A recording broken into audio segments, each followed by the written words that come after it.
বিপ্লব ঢুকবে না ভারতের। শুট করি দেখ, একবার শুট করি দেখ। বিজেপির সৈনিক মরতে পারবেন, আমরা মরবো। হঠাৎ করে যখন তখন ভারতীয়দের বাংলাদেশে ঢুকিয়ে দিচ্ছে ভারতীয় সীমান্তরক্ষী বাহিনী বিএসএফ। এতে করে সীমান্তবর্তী এলাকাগুলোতে প্রতিনিয়ত ছড়াচ্ছে নানা উত্তাপ। আর তাতে কখনো লাঠি, কখনো বাকযুদ্ধ, কখনো কাস্তে হাতে কঠোর প্রতিবাদ করছে বাংলাদেশিরা। তাদের কণ্ঠে এবার হুঙ্কার, একটা পিঁপড়াও ঠুকবে না, ডক্টর ইউনূস আমাদের সাথে আছে। আর এতেই যেন পিছু হাঁটতে শুরু করেছে ভারতীয়রা। বাংলাদেশের প্রতিটি ইঞ্চি মাটির হিসেব নিতে কঠোর থেকে কঠোর অবস্থানে বাংলাদেশের সীমান্তরক্ষী বাহিনী বিজিবি। সম্প্রতি একটি ভিডিও ছড়িয়েছে সামাজিক যোগাযোগ মাধ্যমে।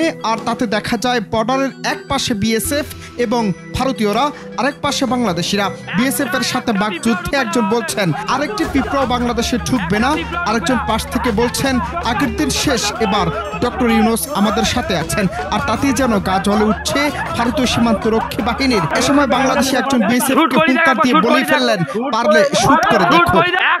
একটা বিপ্লব ঢুকবে না ভারতের, একটা বিপ্লব ঢুকবে না।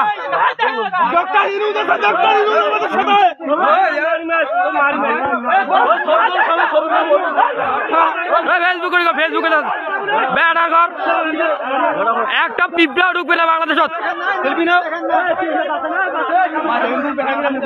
শুট করি দেখ, একবার শুট করি দেখ, শুট করি দেখ।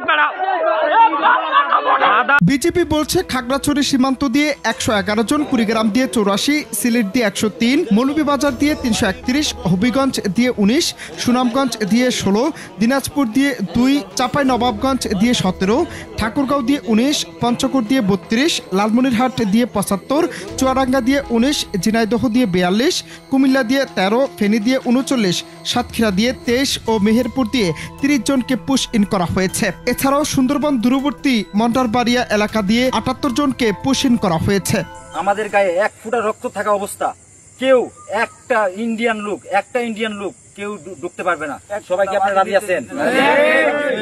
বিজিবির আগে আমরা বুক পাইতে দিব। বিজিবির সৈনিক মরতে পারবেন, আমরা মরবো, জনগণ মারা যাবো। তোমরা সবাই কি রক্ত দিতে রাজি আছো? দেশের জন্য যুদ্ধ করতে রাজি আছো? প্রস্তুত?